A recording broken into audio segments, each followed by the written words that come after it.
Happy birthday!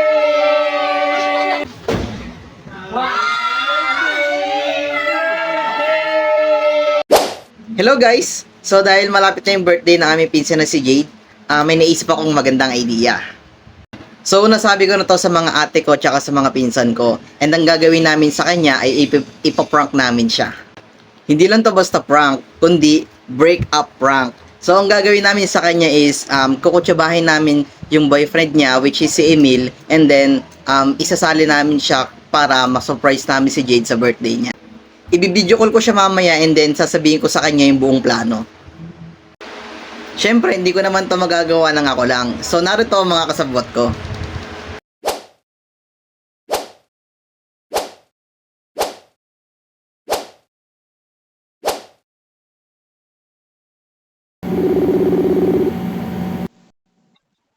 Boy, ganito kasi, nagkaroon kami ng idea dito nila ate, kasama nila ate Sushi. Magbo-birthday na kasi si Jade sa 25. So, ang balak nila ate, sa Sabado namin siya iso-surprise. Pero yung surprise, merong twist, syempre. So, malalatong twist na to. Ang gagawin natin, i-birthday break-up prank mo si Jade. So, syempre, hindi pwedeng makumpleto tong prank na to pag hindi ka kasali. So, ayun, tinawagan kita ngayon. Oo, ganon. Maganda to, magugustuhan niya to. So, ganito ang mangyayari. Kaya kita tinawagan ngayon kasi hindi pwedeng biglaan na i-break up mo na lang si Jade. So, ganito yung gagawin natin. Bali, 1 week before, ang gagawin mo is unti-unti ka magiging cold sa kanya. Hanggang dun sa Sabado, dun mo siya i-break. Pero prank lang.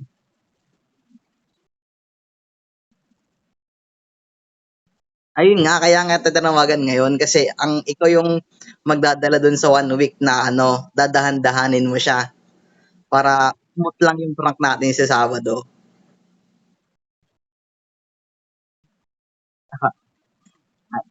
Ayan. So, G ka ba? Kami din kinakabahan eh. Pero maganda to. Ako bahala.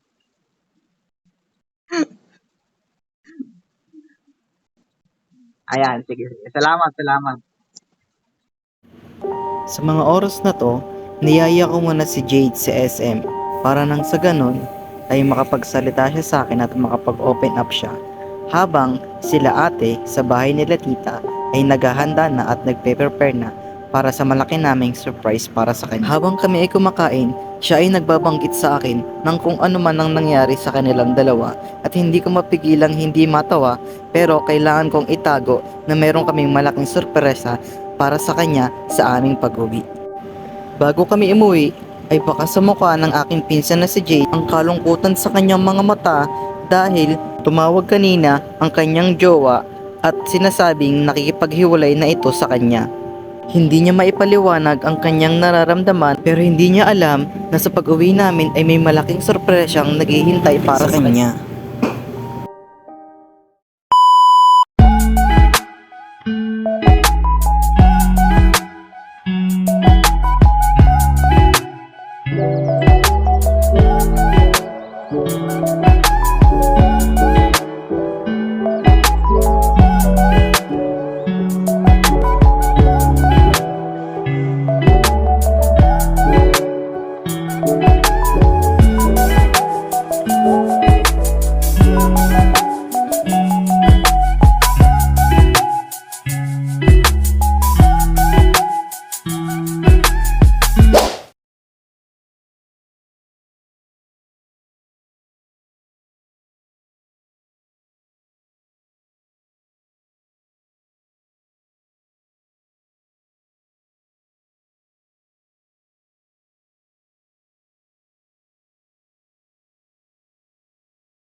Jade? Jade? Oh. Honey, why is it locked? Okay. Di man! Bukas yan!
Ano? It's a prank! Isang linggo ng planado yan.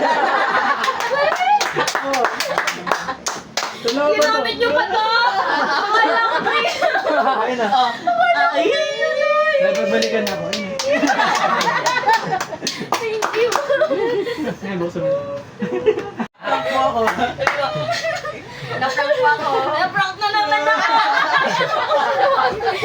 Ba't ang tagal mong pumasok, Jade? Nakalok! Ay, bukas ka. Tapos sagot ka bumukas. Yan, ano na, tawag dito. Sumuko na yung balon.